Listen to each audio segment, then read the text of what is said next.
그러므로 내일 일을 위하여 염려하지 말라. 내일 일은 내일에 염려할 것이요 한날의 괴로움은 그날로 족하다.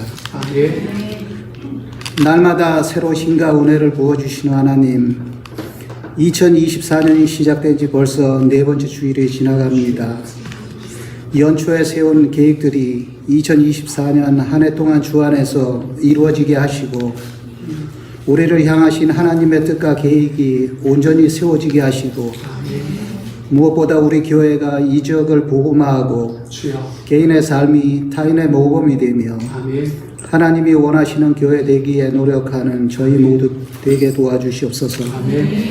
거친 풍랑을 만난 바다처럼 흔들리고 요동치는 우리의 마음이 말씀 가운데 평온을 얻게 하시고, 잠시 머물러갈 이 세상에 미련을 두지 않게 하시고, 날마다 영혼을 바라보며 살아가는 비전 있는 사람 되게 도와주시고, 주어진 시간을 성실히 살며 우리 교회 모든 지체들이 하나님의 말씀으로 충만한 삶을 이루어 성령으로 충만하고 웃음과 사랑이 넘치는 복된 모두의 가정 되게 도와주시옵소서. 저희 교회가 21일 동안 단역 금식 기도를 잘 마치게 해주셔서 감사합니다. 이 시간을 통하여 몸과 마음이 새롭게 변화되고 기도하는 마음으로 시간을 정하여 에베소서를 번복하여 읽어보는 은혜 주셔서 감사합니다. 지난 일주일의 삶을 뒤돌아보면서 저희의 마음을 주님께 드립니다. 나의 욕심 때문에 내 안에 내가 너무 많아서 주님의 말씀에 순종하지 못하고 살았으며, 주님이 내 곁을 지나가시고 걸으신다 해도 알 수 없었던 죄를 용서하여 주시옵소서. 마음의 상처, 아픈 이에게는 치유와 평안이 있게 도와주시고, 필요와 부유함도 주시고, 약한 자를 강하게, 아픈 자를 일으켜 세우시는 주님을 믿고 소망 가운데 나아갈 때 하나님께 순종하는 사람을 통해 아무 생각하지 못하고 상상치 못한 은혜 더하여 주시기 기도합니다. 사랑하는 주님, 밤과 낮의 많은 기온 차이로 인하여 코비드와 감기 그리고 원치 않는 질병으로 인하여 힘든 시간 통과하고 있는 성도님이 있습니다. 주님께서 긍휼히 여겨주셔서 깨끗함이 있게 하시고 아픈 성도들이 다시 일어나 건강한 모습으로 지낼 수 있도록 은혜 베풀어 주시옵소서. 우리의 자녀들 더 건강하고 행복하고 하나님과 교제하고 느끼며 알고 누리고 나누는 예배 시간 되게 도와주시옵소서. 저희 교회가 섬기는 모든 선교사님과 그 가족을 기억하시고 지켜주시고 하시는 사역에 은혜 가득하기를 기도합니다. 오늘 말씀을 들고 서시는 이기준 목사님, 하나님께서 맡기신 영혼들을 말씀으로 먹이고 기도할 때 연약한 영혼들이 힘을 얻고 하나님을 깊이 만나는 은혜의 시간 되게 도와주셔서 우리의 생각이 아닌 하나님이 원하시는 한 주의 삶 되도록 도와주시옵소서. 우리를 새롭게 하시는 예수 그리스도 이름으로 기도드립니다.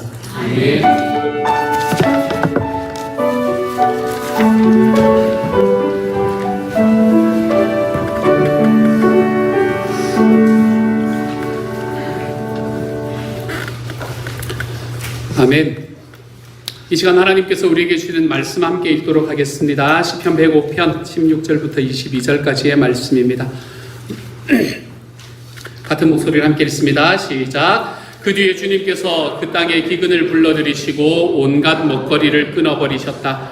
그런데 주님은 그들보다 앞서 한 사람을 보내셨으니 그는 종으로 팔린 요셉이다. 사람들은 그 발에 착고를 채우고 그 목에는 쇠칼을 씌웠다. 마침내 그의 예언은 이루어졌다. 주님의 말씀은 그의 진실을 증명해 주었다. 왕은 사람을 보내어 그를 석방하였다. 뭇 백성의 통치자가 그를 자유의 몸이 되게 하였고 그를 세워서 나라의 살림을 보살피는 제상으로 삼아서 자기의 모든 소유를 주관하게 하며 그의 뜻대로 모든 신하를 다스리게 하며 원로들에게 지혜를 가르치게 하였다. 아멘. 저는 지난주부터 2024년의 모두에 서서 우리의 신앙이 어떻게 성숙하게 되는가라는 것을 여러분과 함께 말씀으로 전하기 시작했습니다. 우리의 신앙은 어떻게 성숙하는가 이야기를 하면서 저는 여러분에게 지난주에 말씀과 기도와 공동체와 고난을 통해서 주님께서는 우리의 신앙을 성숙시켜 나간다라고 말씀드렸습니다. 그리고 이러한 통로들을 통해서 주님이 우리의 신앙을 성숙해가는 과정들을 볼 때 우리 교회는 준비되어 있는 은혜의 자리에 just show up 하기만 하면 신앙이 성숙해질 수 있는 상황이 만들어져 있다는 것을 다시 한번 감사할 수 있는 시간이었습니다. 이 네 가지에 더해서 시간도 우리 신앙 성숙의 필수적인 요소다라고 여러분에게 말씀드리고 서론만 잠깐 이야기하고 마무리를 했었지요. 그러면서 우리가 지난주에 우리 스스로에게 던졌던 질문은 이것이었습니다. 다음 페이지 넘기셔서 우리 같이 한번 읽어보도록 합니다. 시작. 하나님은 시간을 통해서 내 안에서 어떤 일을 하셨는가? 내가 그런 하나님의 일하심을 인식하고 있는가? 내 장래에 하나님께서 시간을 통해 이루어 주실 일을 기대하면서 나는 어떻게 살아야 하는가?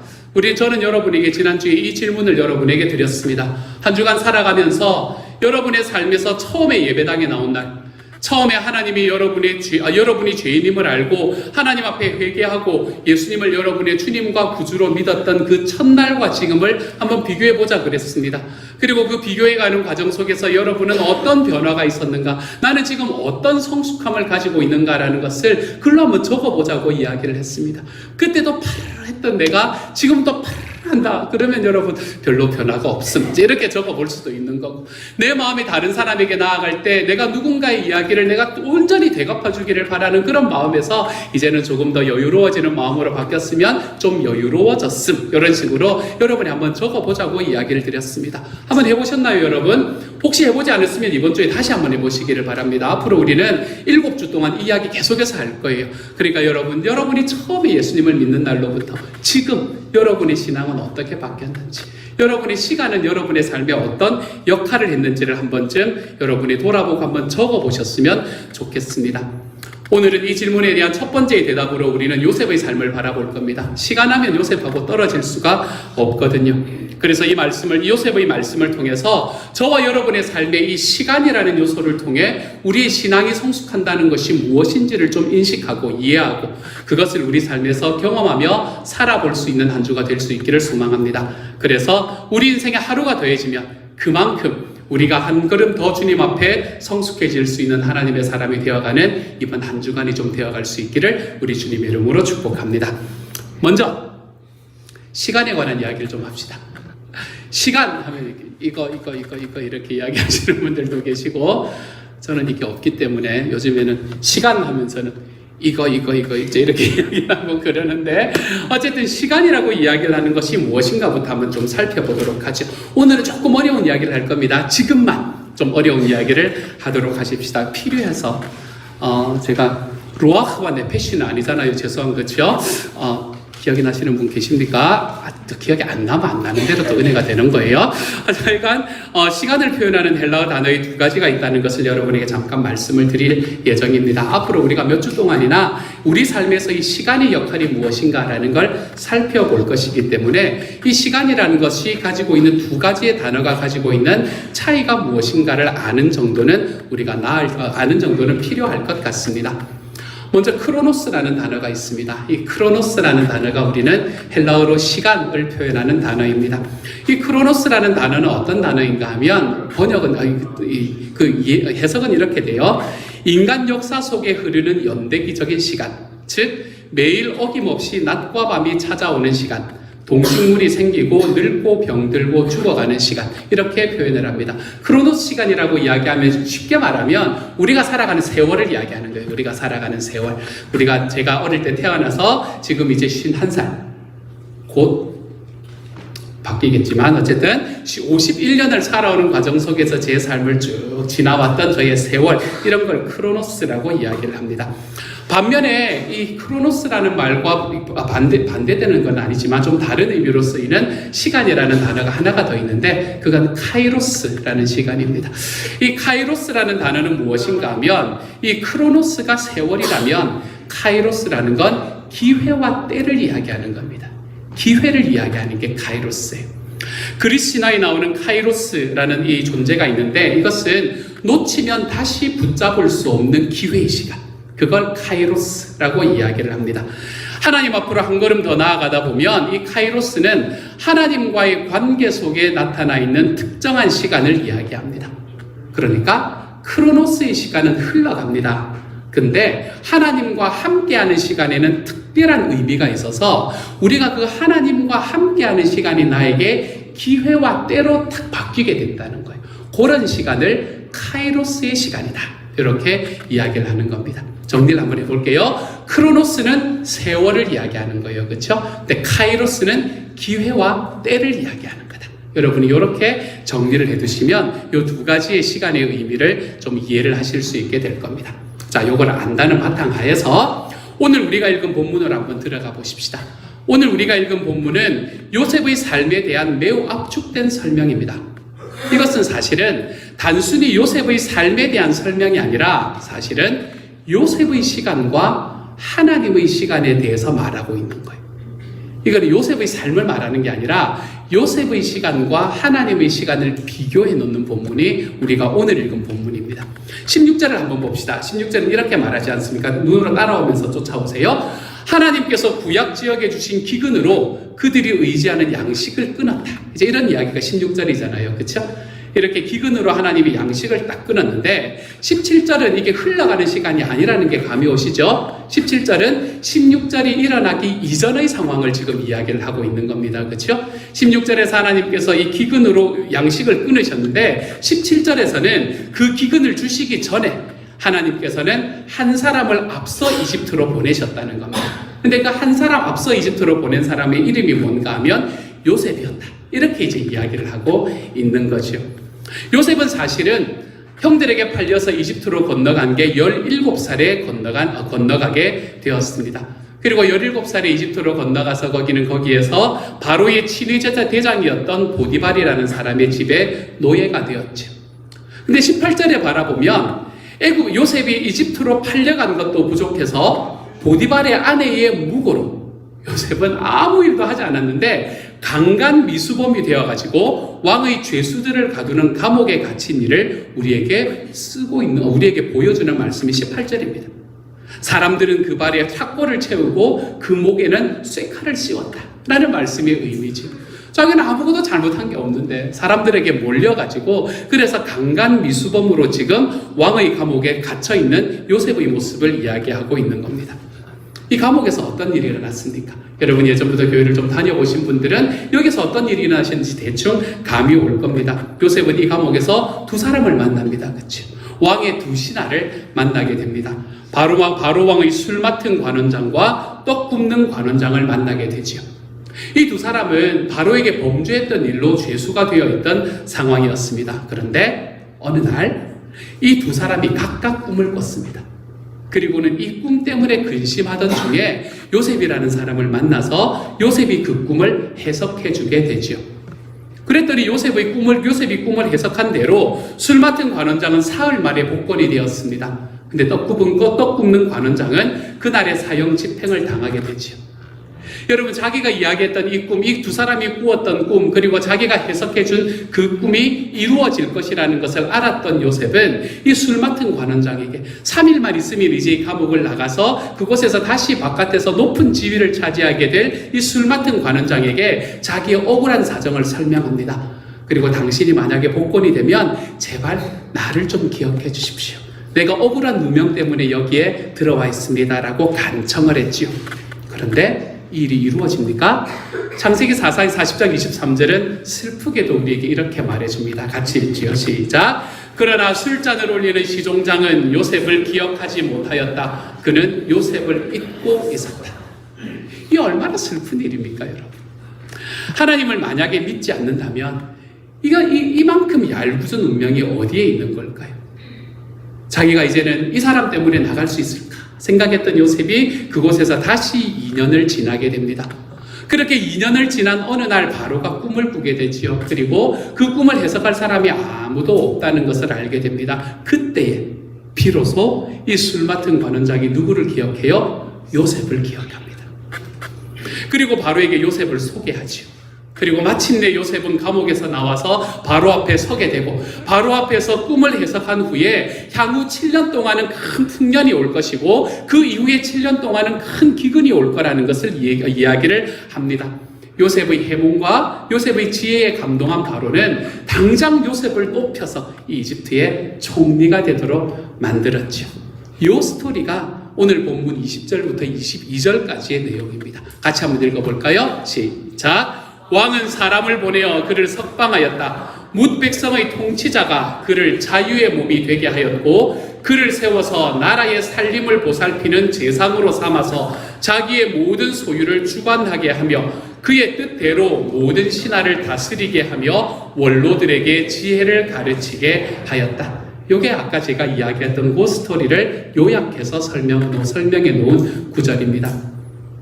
하지만 이 말씀 전체의 핵심은, 요절은 이 앞부분에 있는 것도 아니고 이 뒷부분에 있는 것도 아닙니다. 이 전체의 핵심적인 요절은 19절입니다, 여러분. 이것은 요셉의 인생에 고통스러웠던 시간들에 대한 해석입니다. 우리 개역 개정 성경으로 함께 한번 읽어봅시다. 시작. 곧 여호와의 말씀이 응할 때까지라 그의 말씀이 그를 단련하였도다. 아멘. 시간에 관한 강조점이 세번역 성경보다는 좀 더 도드라져서 제가 여기서는 개역 개정 성경을 함께 읽었습니다. 여러분, 여호와의 말씀이 응할 때까지라는 말은 뭘 이야기하는 건가 하면 하나님에게는 시간표가 있다는 겁니다. 하나님에게는 요셉을 향한 시간표가 있다는 겁니다. 그것을 여호와의 말씀이 응할 때라고 우리에게 이야기를 해주고 있는 겁니다. 그 시간표는 하나님의 말씀이 성취되는 시간, 이것을 이야기합니다. 하나님은 당신의 모든 작정과 모든 말씀을 성취하시는 하나님이십니다. 그런데 하나님은 그것을 언제 성취하십니까, 여러분? 하나님은 하나님의 때에, 하나님의 시간에 그렇게 하십니다. 이것은 우리가 몇 년, 몇 월, 며칠이라고 하는 이 크로노스의 시간이 아닙니다, 여러분. 세월 속에 있는 어떤 한 시간이 아닙니다. 그래서 이것은 아까 말씀드린 하나님의 카이로스의 시간이라고 말할 수밖에 없는 겁니다. 하나님의 시간표라고 밖에는 말할 수 없는 거예요. 그러니까 이때를 우리는 요셉이 30살이 될 때까지라고 표현할 수가 없습니다, 여러분. 왜냐하면 그것은 하나님의 때가 찼을 때를 이야기를 하는 말씀이기 때문에 그렇습니다. 그것을 본문은 여호와의 말씀이 응할 때까지 하나님께서 그를 연단하셨다라고 이야기하고 계시는 거예요. 그리고 그 시간이 요셉의 신앙과 관련하여 가지는 의미는 하나님의 말씀이 그를 단련하는 시간이었다라고 이야기를 합니다.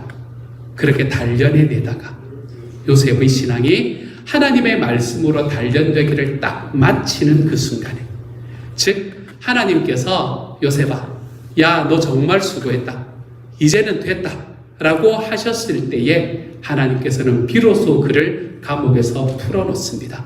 그리고 바로 앞에 설 수 있도록 만들어 주셨습니다. 하나님의 카이로스는 요셉의 크로노스, 하나님의 시간표는 요셉의 시간표와 언제나 맞지가 않았습니다. 요셉은 바로의 술 맡은 관원장이 복권되면 자기가 곧 감옥에서 풀려날 수 있을 것이라고 생각했을 겁니다. 아마 한 달 안에 정도면 풀려나겠지 라고 생각을 했을지 모릅니다. 그런데 이것은 요셉의 시간표였습니다. 하지만 하나님의 때에, 하나님의 시간표는 그로부터 2년이 더 지나서야 찾아오게 되는 겁니다. 좀 더 크게 보면 요셉은 17살 때 애굽의 노예로 팔려옵니다. 그리고 30살이 되어서야 노예와 죄수의 신분에서 벗어나 자유를 얻게 되었습니다. 17살에 와서 30살에 풀려났습니다. 몇 년간을 거기에 노예로 있었어요? 13년을 노예로 있었습니다. 13년. 여러분, 그 13년 동안에 요셉에게는 수많은 기대를 품었던 시간이 있었을 겁니다. 수많은 기대를 품었던 자기의 시간표가 있었을 것입니다. 아마도 그는 보디발의 총애를 입었을 때 그런 기대를 품어봄직도 했을 겁니다. 여기가 하나님의 뜻인가? 이것이 하나님께서 나에게 이야기하시는 바로 그때인가? 라는 생각을 할 수도 있었을 겁니다. 그렇지만 그때에도 하나님의 시간표는 아직 아니었다는 겁니다. 하나님의 시간표, 하나님의 시간, 하나님의 카이로스는 주님께서 요셉에게 이젠 됐다라고 선언해 주시는 바로 그 시간입니다. 내가 스스로 나는 이제 된 것 같다라고 생각하는 때가 아닙니다, 여러분. 우리 인생에서 절대로 우연은 없습니다. 우리가 앞서 이 본문을 통해서 살펴보았던 바와 같이 이 모든 일 속에는 하나님의 주권과 하나님의 섭리가 작용하고 있습니다. 하나님은 하나님의 시간표 속에서 하나님의 말씀과 하나님의 계획을 이루시는 분이십니다. 이것은 요셉의 인생뿐만이 아니라 저와 여러분의 인생에도 적용이 됩니다. 사실 우리 인생의 많은 질문은 하나님의 시간표와 우리의 시간표가 다르다는 사실 때문에 야기됩니다. 사실 우리 인생에서 던지는 많은 진지한 질문들은 대체로 때와 관련되어 있을 경우가 많습니다. 대표적인 질문이 뭐예요? 도대체 언제까지 이걸 해야 되냐, 뭐 이런 거 있잖아요. 그렇죠? 도대체 언제까지? 다 때와 관련되어 있는 질문들입니다. 이 질문은 아마도 형들로부터 팔려서 이집트에 온 요셉이 자기에게 수없이 던졌던 질문일 겁니다. 내가 왜 여기 와 있냐? 언제까지 일을 해야 되냐? 끊임없이 던졌던 질문일 겁니다. 또는 직접적으로 이 때와 관련이 없다고 생각되는 질문도 따지고 보면 하나님의 시간표에 딱 들어가야 풀리게 되는 질문들이 많이 있습니다. 어떤 질문들일까요? 우리 요셉의 삶을 보면서 우리가 던질 수 있는 질문들을 한번 던져봅시다. 여러분은 이런 질문들 안에 여러분의 마음이 들어와 있는지 한번 확인해 보시기를 바랍니다. 첫 번째, 왜 요셉은 하필이면 아버지 야곱이 사랑했던 부인 라헬의 아들로 태어나서 아버지의 편애의 대상이 되었을까요? 그렇지 않았더라면 형들에게 미움을 받아서 팔려가는 일도 없었을 텐데 말입니다. 왜 요셉은 형들에게 죽임을 당하지 않고 요셉을 처치하려고 모의하던 바로 그 시간에 그곳을 지나던 미디안 상인들에게 팔리게 되었을까요? 어떻게 미디안 상인들은 딱 그때 그곳을 지나게 되었을까요?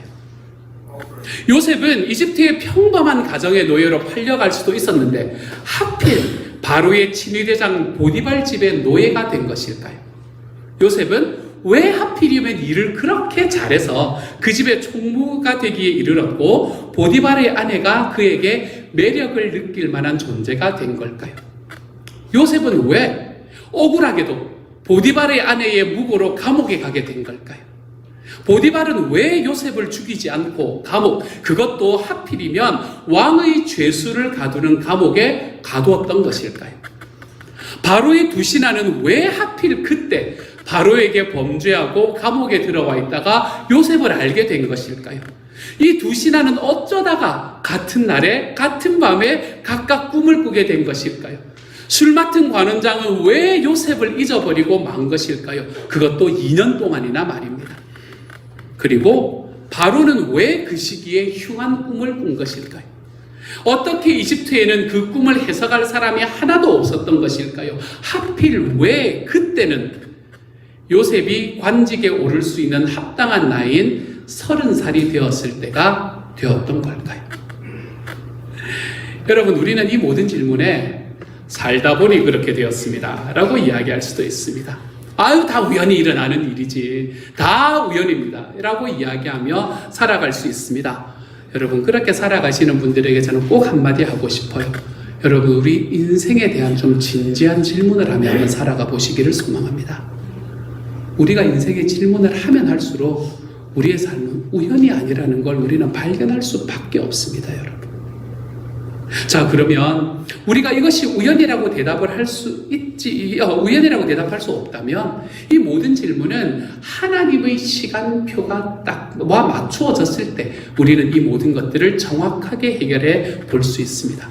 자, 그러면 아까 드렸던 질문을 거꾸로 추적해서 이 질문들을 한번 생각해 보도록 하겠습니다. 하나님은 요셉이 30살 때 바로 앞에 서게 하시려고, 이 30살이라는 건 당시 이집트에서 한 사람이 나라의 지도자로 나아갈 수 있는 나이의 한계점이 30살이었습니다. 요셉이 30살 때 바로 앞에 서게 하게 하시기 위해서, 그리고 그날에 그가 총리가 되게 하기 위해서 술 맡은 관원장이 요셉을 2년 동안 잊어버리게 만드셨습니다. 그리고 2년 후에 바로가 아무도 해몽할 수 없는 꿈을 꾸게 만드셨지요. 두 번째, 하나님은 그 전에 요셉이 바로의 신하를 만나게 하시려고 미리 요셉을 감옥에다가 집어넣으셨습니다. 죄를 저지를 인물이 아닌 요셉을 감옥에 보내시려고 이 보디발의 아내로 하여금 그를 유혹하게 해서 감옥에 갈 정황들을 만들어 내셨습니다. 셋째, 하나님은 요셉을 왕의 죄수들을 가두는 감옥에 가게 하시려고 요셉을 평민이 아닌 보디발의 집에 팔려가도록 만드셨습니다. 넷째, 하나님께서는 이집트의 총리로 7년의 흉년을 해결하게 하시려고 요셉이 형들에게 죽임을 당하지 않고 이집트로 팔려가도록 만드셨습니다. 그리고 그 일을 위해서 하나님은 그 시간에 미디안 상인들을 그곳에 보내셨습니다. 다섯째, 또한 요셉이 형들에게 미움을 받게 하시려고 하나님은 요셉이 아버지 야곱이 사랑한 라헬의 아들로 나게 하셨습니다. 그리고 야곱으로 하여금 그를 편애하도록 허락하셨지요. 그리고 요셉이 어려서 꿈을 꾸게 하셨고 그 꿈을 형들과 아버지에게 말하게 함으로 형들과 부모님에게 미움을 받도록 만드셨습니다. 여러분, 이렇게 보니까 어떻습니까? 어느 것 하나 우연히 일어난 일이 없습니다. 요셉의 삶에 일어난 모든 것들은 하나님의 계획표와 하나님의 시간표에 따라 하나하나 진행된 것입니다. 그리고 요셉이 팔려가던 17살 때부터 총리가 되는 30살 때까지 하나님은 요셉의 삶을 단련해 오셨습니다. 아버지의 편애를 받고 형들에게 꿈을 이야기하던 철없던 그 아이를 하나님께서는 철저하게 낮추시고 철저하게 훈련시키셨습니다. 이것이 요셉이 30살에 이집트의 총리가 되어서도 그 젊은 나이에 여러분 1인 지하 만인 지상, 또 이런 거 하면 또 어려워하시는 분이 계시는 1인 지하 만인 지상의 자리에 올라가서도 그가 결코 교만하지 않도록 만드셨던 하나님의 장치가 되었던 거지요. 근데 여러분, 이것은 요셉의 이야기만이 아닙니다. 이것은 저의 이야기이기도 하고요, 여러분의 이야기이기도 합니다. 여러분, 우리의 삶을 한번 쭉 돌아보면서 제가 나중에 말씀드리겠지만 나의 삶을 하나님께서 어떻게 하나님의 시간표대로 인도해 오셨는가를 한 번쯤 돌아볼 수 있는 한 주가 되었으면 좋겠어요. 진짜 놀랍습니다, 여러분. 저는 2002년에 미국에 처음 왔습니다. 그리고 저는 2002년에 결혼을 했어요. 2002년 6월에 결혼을 하고 제가 여기 처음 나온 건 9월에 나오게 되었습니다. 그때까지만 해도 어떻게든 다들 선배들이 이야기가 있었기 때문에 학교에서 F2 비자 내주지 않더라도 걱정하지 마라. 학교에 가가지고 울면 다 해준다. 이런 이야기들을 들었었던 때였었습니다. 그래서 처음에 저 혼자 나오면서 저희 아내한테 걱정하지 말라고 내가 곧 들어올 수 있도록 해주겠노라고 이야기하면서 저 혼자 미국으로 유학을 나왔었었죠. 근데 여러분, 2001년에 무슨 사건이 일어나는지 아십니까? 2001년 9월에 911이 일어났습니다. 그랬더니 학교에서는 그 다음 해에는 이전에는 우리가 다 해줬는데 올해는 절대로 안 된다는 겁니다. 올해는 절대로 너만 와서 너만 공부하고 빨리 나가라는 겁니다. 유학생들이 그때 유학생이 그 일을 했었잖아요. 그래서 학교들에서 다 그걸 막고 있었던 때였습니다. 그래서 갑자기 제 아내가 저하고 같이 살지를 못하는 상황이 턱 생겼어요. 왜 이런 일이 일어났을까? 라는 고민을 제가 하지 않았겠습니까? 그렇죠?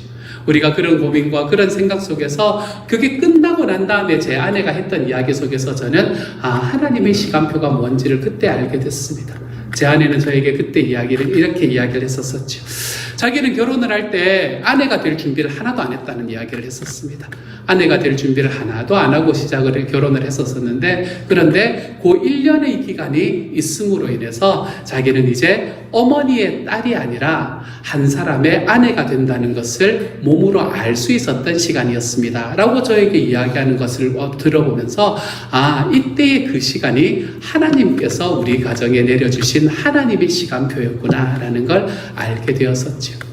2002년이 안 됐으면 2003년에도 안 돼야 되는 거잖아요. 그렇죠? 겨우 1년하고 2년하고 뭐 그리 큰 차이가 있겠습니까? 하지만 2003년에 제가 다른 학교에 갔을 때는 얼마나 쉽게 저희 아내가 F2 비자가 딱 나왔는지 모릅니다. 그래서 함께 와서 함께 가정을 이룰 수 있었던 시간들, 하나님께서는 하나님의 시간표로 저를 인도해 가셨었죠.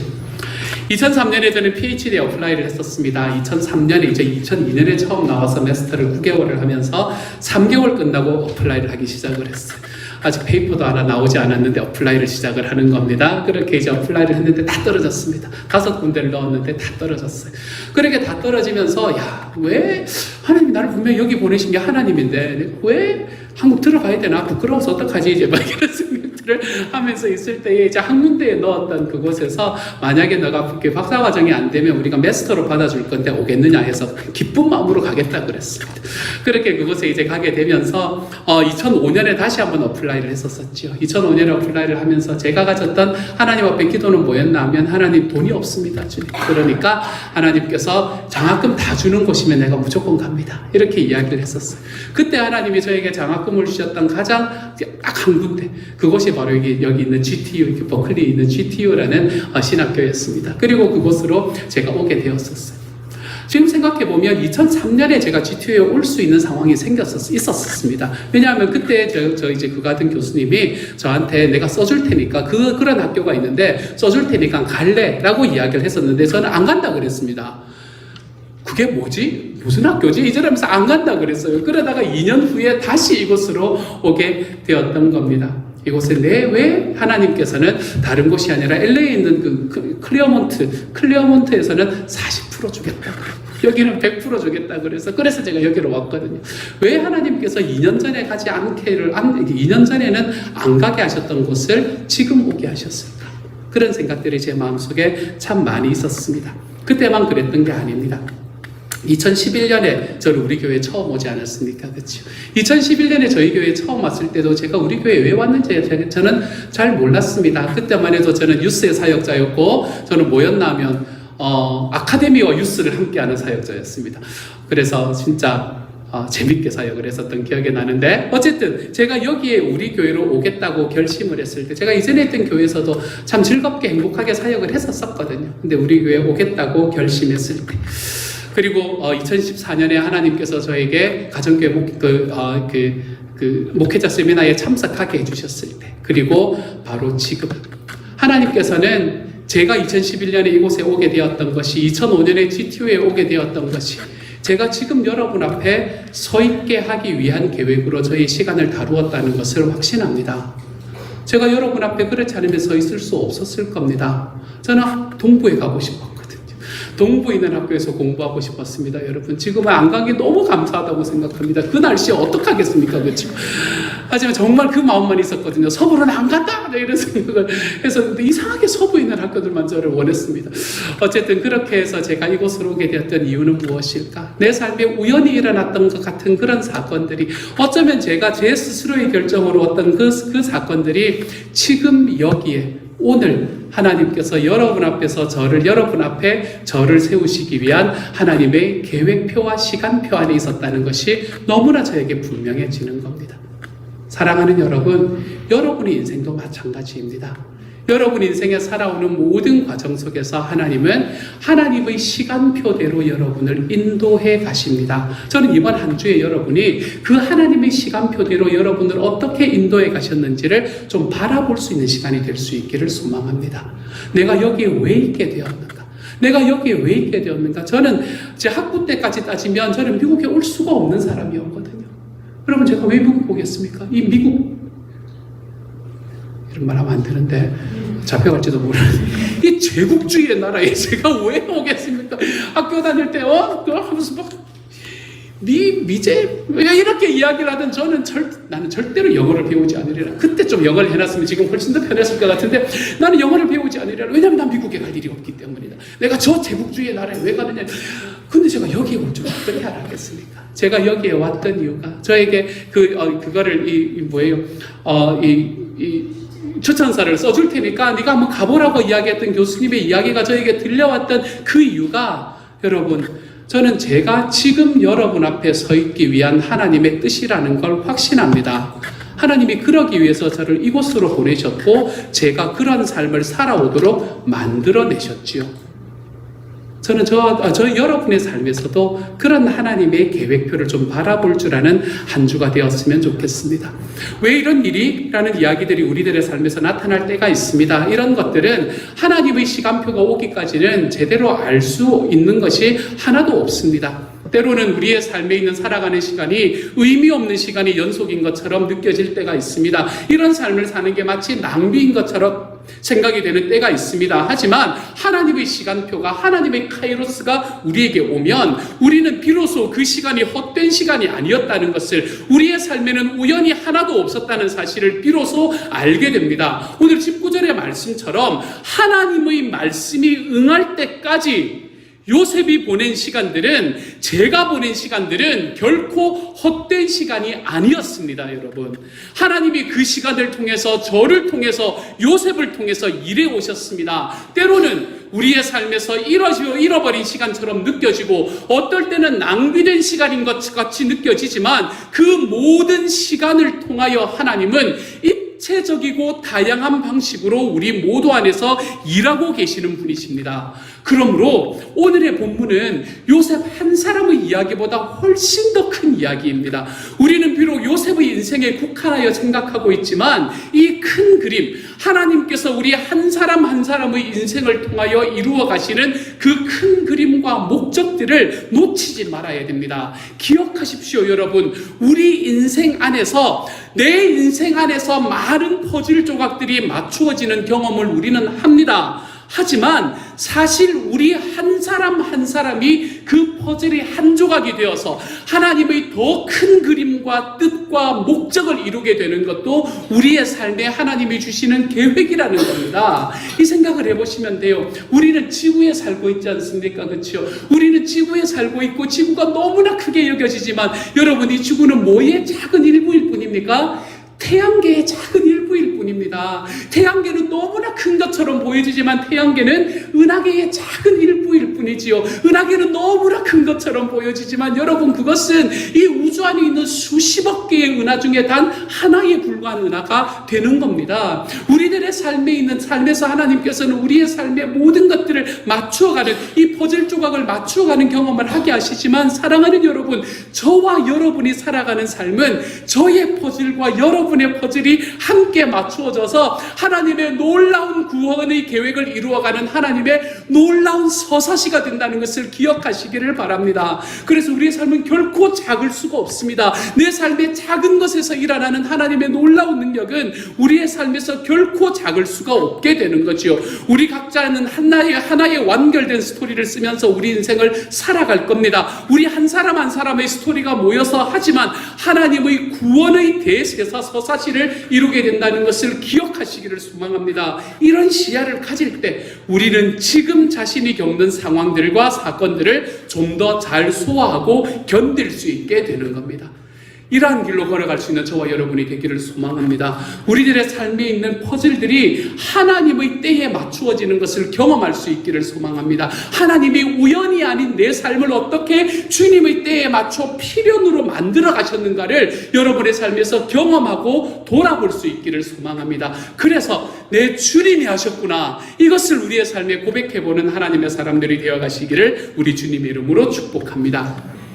자, 요셉의 생애에서 그가 이집트의 노예로 팔려간 뒤에 그 나라의 총리가 되기까지, 그러면 그가 할 수 있었던 일은 뭐겠습니까?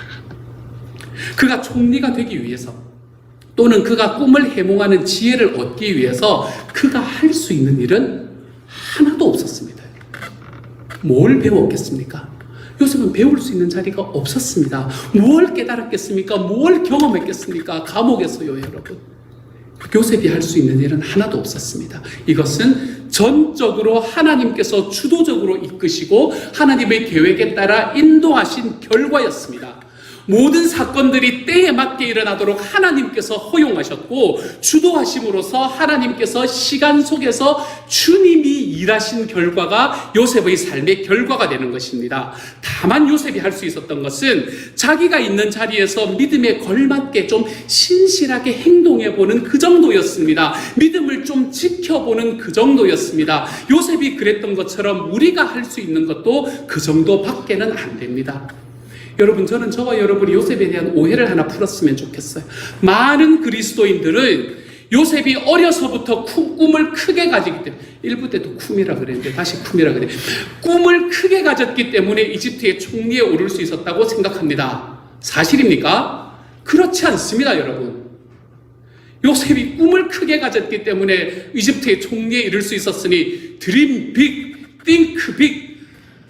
여러분, 이런 이야기 하는 게 아닙니다. 오늘의 말씀은 해와 달과 별들이 자기를 향해 절하는 것과 같은 큰 꿈을 가졌기에 성공할 수 있었다. 그러니 여러분도 큰 꿈을 가지십시오.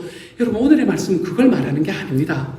어쩌면 요셉은 이 꿈을 마음에 품고 그것을 이루기 위해 좀 성실하게 살았을지는 모릅니다. 이 성실함을 배우는 것은 필요합니다. 여러분이 어느 자리에 있든지 주님께 하듯이 행동하고 여러분이 좀 성실하게 행하는 것은 중요하지요. 그렇지만 그것이 여러분을 이집트의 총리가 되는 것 같은 일이 이루어지게 하는 것이 아닙니다, 여러분. 또 요셉이 보디발의 아내가 유혹할 때에 내가 어찌 이런 나쁜 일을 저질러서 하나님을 거역하는 죄를 지을 수 있겠습니까? 라고 말하면서 죄를 거부하는 것 때문에 요셉이 총리에 올라갈 수 있었다라고 이야기하는 분들이 계십니다. 이렇게 죄를 거부하는 것은 참 멋진 일입니다. 사실 우리도 우리의 승진을 위해서 또는 우리의 더 나은 조건을 위해서 죄와 타협하면서 살아가는 것이 그리스도인의 마땅한 삶이 아니라는 것을 알고 살아야 됩니다. 그런데 이것이 요셉이 이집트의 총리가 되게 맞는 것은 아닙니다, 여러분. 우리는 우리 자리에서 믿음을 배반하지 않고 신실하게 살아야 됩니다. 그런데 이 모든 일에서 우리는 내가 아니라 하나님께서 우리 인생을 주도하고 계시고 내 인생을 통해서 하나님의 목적을 이루어가고 계시다는 사실을 좀 알아야 됩니다. 그래서 여러분이 어떤 억울한 일을 당하든지 여러분이 어디선가 잊혀진 존재가 되든지 아니면 여러분의 삶 속에서 내가 이제는 망했다고 느낄 만큼 심한 실패를 경험하든지 우리 삶의 어떤 상황 속에서도 우리는 이렇게 고백할 수 있어야 됩니다. 같이 고백해 봅니다. 따라해 봅시다. 하나님이 일하십니다. 하나님이 일하십니다. 하나님이 일하십니다. 우리의 삶 속에서 이렇게 고백하며 살아가는 하나님의 사람들이 될 줄 알아야 됩니다. 우리의 삶은 하나님이 일하시는 과정 안에서 이루어집니다. 우리는 하나님과 함께 삶을 살아가는 사람입니다. 우리는 많은 경우에 우리의 신앙을 지나치게 나의 문제, 나의 노력, 나의 의지 문제로 돌리는 경향이 있습니다. 여러분, 나의 노력과 나의 의지와 나의 자신의 문제, 이런 경향으로 하나님을 믿는 믿음의 경향은 우리가 베드로에게서 너무나 명확하게 들었단 말입니다. 베드로가 이렇게 말했을 때 말입니다. 비록 모든 사람이 다 주님을 버릴지라도 나는 절대로 버리지 않겠습니다. 이거 얼마 같습니까, 여러분? 이 고백 얼마 같습니까? 예수님께서 돌아가시던 날 베드로는 자기가 이야기했던 이 이야기를 완전히 뒤집어 엎습니다. 3번이나 예수님을 부인하면서 자기가 살기 위해서 다 버려도 나만은 버리지 않겠습니다 이야기했던 베드로는 자기가 가장 먼저 버리는 자리로 나아가는 걸 우리는 볼 수 있게 되지요. 나의 노력과 나의 의지를 이야기하는 것은 의미가 없습니다. 하지만 성경은 우리에게 이렇게 분명히 이야기합니다. 로마서 8장의 말씀입니다. 함께 읽어봅니다. 시작. 누가 우리를 그리스도의 사랑에서 끊을 수 있겠습니까? 환난입니까? 곤고입니까? 박해입니까? 굶주림입니까? 헐벗음입니까? 위협입니까? 또는 칼입니까? 성경에 기록한 바 우리는 종일 주님을 위하여 죽임을 당합니다. 우리는 도살당할 양과 같이 여김을 받았습니다 한 것과 같습니다. 그러나 우리는 이 모든 일에서 우리를 사랑하여 주신 그분을 힘입어서 이기고도 남습니다. 나는 확신합니다. 죽음도 삶도 천사들도 권세자들도 현재일도 장래일도 능력도 높음도 깊음도 그 밖에 어떤 피조물도 우리를 우리 주 예수 그리스도 안에 있는 하나님의 사랑에서 끊을 수 없습니다. 아멘. 사랑하는 여러분, 우리를 붙잡아 주는 것은 하나님을 향한 우리의 사랑이 아닙니다, 여러분. 우리를 붙잡아 주는 것은 우리를 향한 주님의 사랑이 우리를 붙잡아 주는 겁니다. 그리고 우리에게 부어지는 그 사랑은 결코 어떤 것으로도 끊을 수가 없습니다. 물론 하나님을 향한 우리의 사랑이나 우리의 믿음의 인내가 필요하지 않다는 이야기를 하는 것은 아닙니다. 하지만 우리의 사랑과 우리의 믿음은 오래가지 못합니다, 여러분. 이건 언제나 흔들리기 마련입니다. 그래서 우리 자신의 고백도 좋고 우리 자신의 결심도 좋지만 우리는 우리의 의지를 믿는 것이 아니라 언제나 하나님의 약속하심과 하나님께서 약속하시는 것을 지키시는 분이라는 것을 믿는 바로 그 믿음에 우리의 믿음에 토대가 있다는 사실을 기억하십시오. 그리고 하나님께서 우리를 향한 당신의 약속을 신실하게 지키실 때 하나님께서는 우리의 삶에 있는 시간을 통해서 그렇게 하신다는 사실을 기억하실 수 있기를 소망합니다. 때때로 우리는 실패합니다. 아니, 우리는 좀 자주 실패합니다. 그리고 우리의 의지, 우리의 믿음의 인내가 바닥이 날 때가 많습니다. 하지만 우리는 자신에 대해서 조금은 가볍게 여기는 것을 우리가 좀 배울 필요가 있습니다, 여러분. 저는 우리의 실수와 실패를 아무것도 아니라고 말하려는 것이 아닙니다. 그건 아무것도 아니니까 자꾸 실수하고 자꾸 실패하라고 말하는 것이 아닙니다. 실수와 실패가 보이면 우리의 이런 부족함 속에서도 하나님은 시간을 통해서 우리를 성숙의 자리로 데려가고 계시고 우리의 삶의 거룩함을 온전히 이루도록 우리 인생을 주님께서 일하심으로 주도적으로 이끌어가고 계시다는 사실을 다시 한번 떠올려 보시라는 겁니다. 여러분의 삶의 실수 속에서, 여러분의 삶의 실패 속에서 말입니다. 사랑하는 여러분, 지금 당장 여러분이 무언가 위대한 하나님의 일을 이루지 않아도 좋습니다. 여러분이 위대한 주님의 일을 이루어드리지 않아도 괜찮습니다. 하나님께서 여러분이 인생에 허락하신 어떤 분에게는 80년, 어떤 분에게는 90년, 어떤 분에게는 100년의 시간을 통해서 하나님은 우리를 향한 당신의 뜻을 끝까지 이루어 가실 겁니다. 그리고 하나님께서는 이 모든 일들을 통해서 그리고 이 모든 시간을 통해서 우리를 낮추시고 우리를 단련하실 겁니다. 언제까지요? 주님의 말씀이 응할 때까지요, 여러분. 주님의 시간표가 내 삶에서 이루어질 때까지요, 여러분. 그러므로 기억하십시오. 하나님은 이처럼 시간을 통해서 우리의 신앙을 성숙시켜 가십니다. 이 시간 하나님 앞에 함께 예배하는 모든 하나님의 자녀들 여러분, 이 말씀으로 위로를 받으십시오. 오늘 우리의 모습은 좀 부족해도 괜찮습니다. 주님은 우리의 이런 모습을 통해서, 우리의 이런 모습을 시간을 통해서 빚어가실 것이고 우리를 온전하게 만들어 가실 것이며 하나님의 시간표에서 우리를 성숙시켜 나갈 것입니다. 만약에 여러분 안에서 아직 주님을 영접하지 않아서 아직 주님의 자녀가 아니신 분이 계시다면 여러분, 이런 복된 은혜를 달라고 내 삶에 있는 실패 속에서도 여전히 내 삶에 일하시는 하나님을 볼 수 있는 능력을 달라고 하나님 앞에 간구하며 걸어가십시오. 그래서 이번 한 주에 이런 숙제를 여러분에게 드려봅니다.